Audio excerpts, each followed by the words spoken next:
Salut, ça a l'air de marcher. Salut, c'est Baptiste, je fais une vidéo en mode canapé. En mode canapé ce soir, un vendredi soir.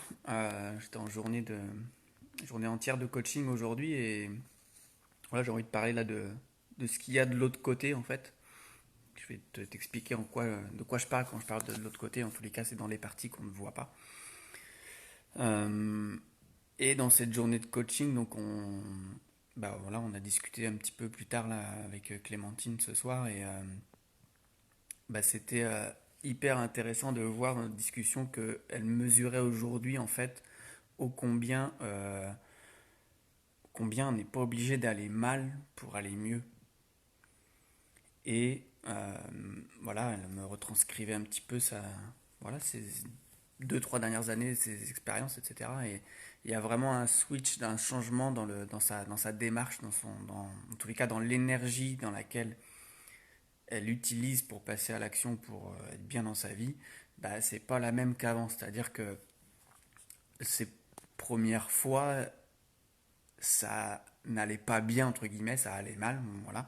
Donc c'est parti de quelque chose qui n'allait pas bien et qui l'ont fait aller mieux par la suite. Mais du coup, aujourd'hui, elle n'est plus dans cette démarche d'attendre d'aller mal pour aller mieux. Et j'ai trouvé ça génial parce qu'effectivement, c'est souvent l'énergie première qui nous pousse à agir, c'est-à-dire quand on va pas bien ou quand on en a vraiment marre ou quand c'est vraiment dur, etc. Donc c'est un moteur à un moment donné, cette énergie-là.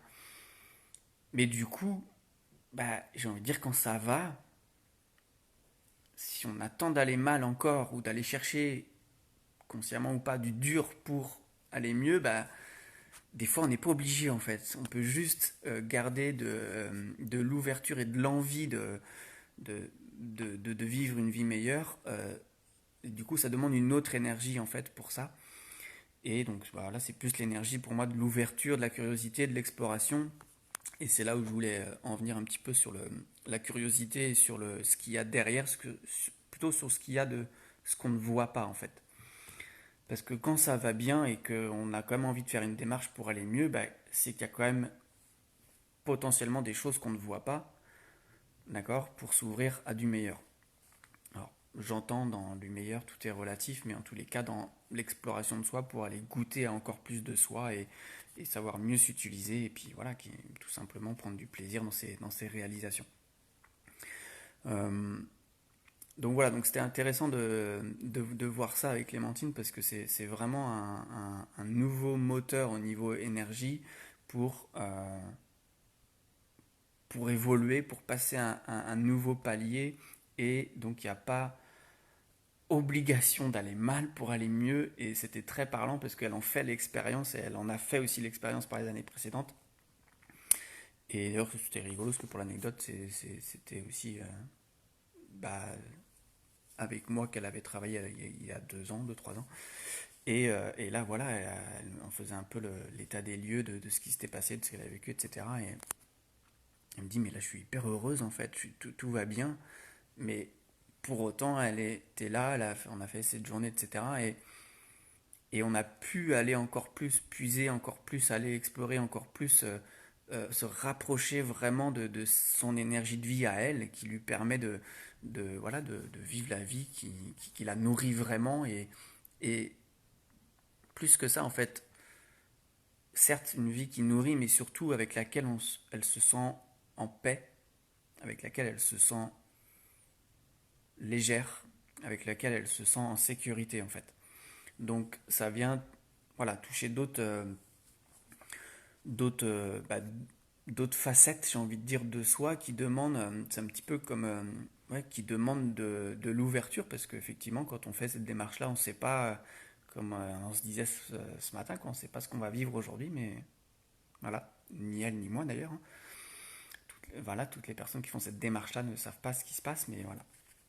Donc c'est intéressant de voir au combien on peut avoir cette croyance aussi que ah ouais mais là j'ai pas trop envie en fait bah, ça me fait peur, j'ai pas trop envie d'aller voir à l'intérieur, si je vais un peu plus profond il y aura peut-être des choses qui vont pas être très jolies, ça me fait peur, c'est un peu comme aller voir les côtés obscurs pour moi, pour moi, dans les côtés obscurs, dans les côtés sombres, bah, euh, comment dire, c'est pas, ça fait pas peur, c'est-à-dire que, enfin, je peux entendre que ça puisse faire peur, mais l'idée c'est de mettre de la lumière sur le côté sombre. Donc révéler les côtés sombres, moi j'entends par là, révéler ce qui n'est pas vu, c'est-à-dire les endroits où il n'y a pas de lumière. Donc il n'y a pas que du moche, il n'y a pas que du dur, il n'y a pas que du difficile dans ce qui n'est pas vu, dans les côtés sombres. Il y a aussi plein de pépites, plein de,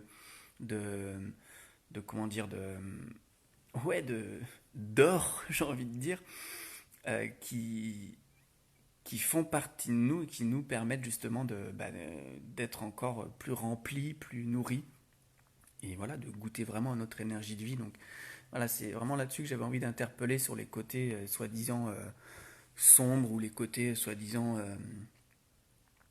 ouais, pas vus, obscurs, etc. Mais c'est ok d'aller voir ça en fait. Et comme l'intention c'est de mettre de la lumière dessus, bah, la lumière elle est plus forte que l'obscurité. C'est-à-dire que sans lumière, l'obscurité elle n'existe pas. Donc c'est vraiment ce trajet, cette attitude, cette démarche d'avoir l'envie de décider de mettre de la lumière. Là où, parce qu'on est humain, bah, on voit pas tout, et donc ça fait partie vraiment de cette démarche-là. Et d'ailleurs, ça me fait vraiment rebondir sur le post que j'ai fait, et je sais plus quand, cette semaine-là, quand je parlais justement de toutes mes expériences avec l'au-delà, etc. D'ailleurs, j'ai répondu à tout le monde, il me semble, oui. Mais merci pour vos retours, vos messages, ça me touche beaucoup, j'ai beaucoup apprécié les retours. Et voilà, mais tout ça pour dire que bah, toutes ces expériences-là, c'est pareil en fait. Ça n'a fait que mettre de la lumière sur qui je suis vraiment et comment je peux m'utiliser dans mon quotidien et comment je me sens nourri, comment je me sens en sécurité, comment je me sens en paix avec moi-même et donc avec mon environnement. Voilà donc ce que j'avais envie de partager derrière les côtés qu'on ne voit pas, derrière l'invisible, et ben il y a du beau et il y a du très beau et voilà c'est l'invitation en tous les cas c'est la proposition voilà, que je fais dans mes accompagnements, mais au-delà de ça, j'avais envie d'interpeller sur le fait que dans ce qui est pas vu ou dans ce qui est sombre, il n'y a pas que du moche et du pas joli et du dur et du souffrant. Non, non, c'est voilà, il y a du beau, il y a quelque chose qui est fait pour être vivant, reconnu, et vraiment, c'est vraiment cette notion de donner vie à quelque chose. Quelque chose qui est dans l'obscurité, c'est entre guillemets quelque chose qui est mort, quelque chose qui mais qui est mort plutôt, je dirais plutôt qui n'est pas vivant, qui demande à être rendu vivant. Et comme on est là, présent, incarné sur Terre, ben on est bien vivant. Mais entre être en vie et se sentir vivant, ben c'est pas la même chose. On peut être, moi j'ai été très longtemps, j'étais très longtemps mort-vivant en fait. C'est-à-dire que ben, j'étais en vie, j'étais là, mais finalement je savais pas trop qui j'étais, je savais pas trop ce que je savais faire, je savais pas trop ce qu'il y avait à l'intérieur, je savais pas trop comment m'utiliser. J'étais là, mais j'avais une part de moi qui n'était pas là, etc. Donc, bah ouais, au final, s'il n'y a pas la rencontre de ces parties qui sont pas vivantes, bah du coup, impossible d'aller les faire vivre. Donc, parfois, la vie s'en charge, effectivement, ça passe par des maladies, ça passe par des accidents, ça passe, voilà, peu importe, la vie s'en charge pour nous réveiller parfois. Mais on n'est pas obligé d'attendre tous ces événements qui sont incontrôlables, en tous les cas directement, pour se réveiller en fait. Et voilà, j'ai vraiment à cœur d'accompagner, d'aller au cœur justement de qui on est dans notre vivant, même si, et c'est pas même si, mais c'est en passant par la visite et la revisite, parce qu'on évolue en permanence, de ces côtés qui demandent qu'à être vus et reconnus, être mis en lumière. Voilà ce que j'avais envie de partager ce soir. Est-ce que j'avais d'autres choses à partager? Non, c'était ma vidéo de la semaine. Je tiens mon rythme, comme je vous avais précisé que chaque semaine je fais une vidéo, pour répondre à une de vos questions ou un partage de ce qui est vécu ou ce qui s'est passé dans mes accompagnements ou dans mon chemin de vie. L'idée c'est vraiment de partager, d'ouvrir d'autres champs des possibles, d'autres perspectives. C'est pas pour te dire comment il faut faire, c'est juste pour t'ouvrir façon de voir, d'agir, etc. Évidemment, tu prends ce qui te parle, tu prends pas ce qui te parle pas. T'es assez grand pour ça, mais en tout cas, voilà, c'est vraiment l'intention de mes partages là. Voilà, et bah voilà, je sais pas si tu as vu aussi dans le post, je précisais que je reprends en tous les cas pour ce mois de décembre les soins justement pour aller voir ces côtés invisibles, mais plus dans le, je vais pas dire dans le silence, mais dans quelque chose qui se s'approche, parce que c'est une autre approche, hein, le soin énergétique, c'est ce que je faisais avant, et voilà, j'ai envie de regoûter à ça, et si tu as envie d'aller explorer des parties de toi-même invisibles via l'énergie, parce qu'on a plein d'informations euh, captables par ce biais-là. Donc il y a la conversation, certes, que je fais dans mon quotidien, mais il y a aussi ça que je veux remettre à la sauce de maintenant, en fait, mais à la sauce du Baptiste de maintenant, avec toutes ces réintégrations d'expériences, et voilà, pour mettre à ton service. Donc si tu as envie d'une séance de soins, bah, tu me contactes pour le mois de décembre, je remets ça de manière officieuse tout le mois de décembre, là, jusqu'au 25. Voilà. Si tu veux en savoir plus là-dessus, tu relis mon post d'avant, parce qu'il était trop long. Je ne vais pas tout te raconter ici. Bon voilà, je voulais juste faire ce petit partage. Merci d'avoir écouté si tu étais là ou en replay. Mais voilà, comment c'est ta relation avec l'invisible, avec ce que tu ne vois pas, avec ces soi-disant parties sombres, est-ce que tu as envie de mettre de la lumière dessus? Belle soirée et à bientôt. Ciao.